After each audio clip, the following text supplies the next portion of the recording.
How you doing? Hey, I'm great. How you feeling? I'm feeling great. Definitely inspired from seeing the movie last night. Oh, yeah? I want to know what really inspired you to share John's story.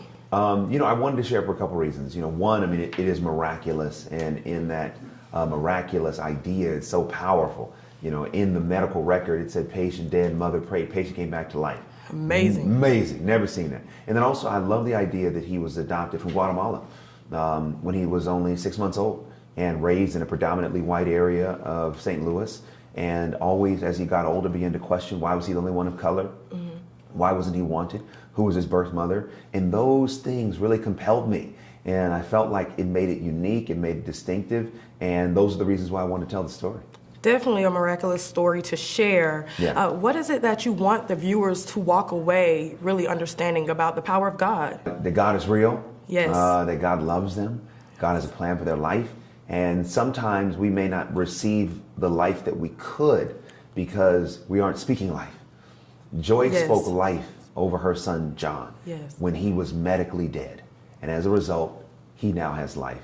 What would happen if we started speaking more life over our life? Yes. How important is it for us to speak life into our daily routines, everything that we're doing? There you go. How important is it for people to speak the life that they desire? It's really important because sometimes we're experiencing so much stress, we're experiencing so much chaos on a day-to-day basis that we speak a lot of negative. This is not going to happen. I'll never become this. I'm not good enough for that. Instead of speaking positive, you know what? It hasn't happened, but it's going to happen. Yes. I am good enough for this. It's just going to take a little bit more time. Speaking more positive, I think, will help us prepare ourselves for a more positive result. Yeah, and to be able to speak against what your eyes are naturally showing there you go. How strong of a faith must a person possess to even do something of that nature? A lot of people do not understand the true meaning of faith of a mustard seed. Yeah. So how would you explain that? Well, I didn't fully understand what that question and how to explain it until I was on set producing the scene when Chrissy Metz, who plays Joyce, goes into the emergency room, and there is John, her son, played by Marcel Ruiz, and she has to pray him back to life. Yeah. Now, I, found the story, I know the story, but it did not hit me until I was on set what Joyce Smith really did. Yeah.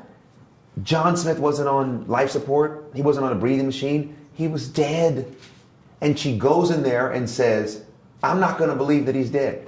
I'm going to believe my prayers can do something about it. You have to go to another level mentally. Yes. You have to go to another level in your spirit in order to not call something by what you see, but by what you believe. Yes. And when I saw Roxanne direct that moment, I mean, it's still to this day, it brings me to tears. Yeah. Because it's so powerful, because there's a tendency, especially when we see things not working in our life, to speak death over those things. Yes. Instead of saying, you know what?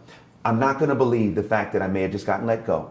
I'm not going to believe the fact that I may not know where my rent's going to come from. I'm not going to believe the fact that just because I may be single or may not have the right love, that those things are not going to happen for me. Yes. I'm not going to let what I see impact what I believe. I believe I'm going to have the right relationship. I'm going to believe I'm going to have the right house. I'm going to believe I'm going to get the promotion eventually. Like, it takes a lot of faith in go to another level mentally to believe those things. But I do think the same way that Joyce got a breakthrough, when we do that, we position ourselves for a breakthrough as well. Yes. And speaking of a breakthrough, have you personally experienced any breakthroughs in your life?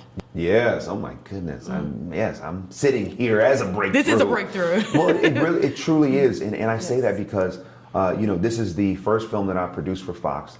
I'm one of the very few, African-American producers to have a deal in Hollywood to make films. So the idea that I'm producing a film through my company, that's a breakthrough. Roxanne Dawson, she's directed a lot of television, but this is her first feature film. That's a breakthrough. Chrissy Metz, this is her first feature film ever. First film she's ever been in. And, she's a star, one of the stars of This Is Us, and now she's starring in her own film. That's a breakthrough. Marcel Ruiz, it's his first film ever. That's a breakthrough.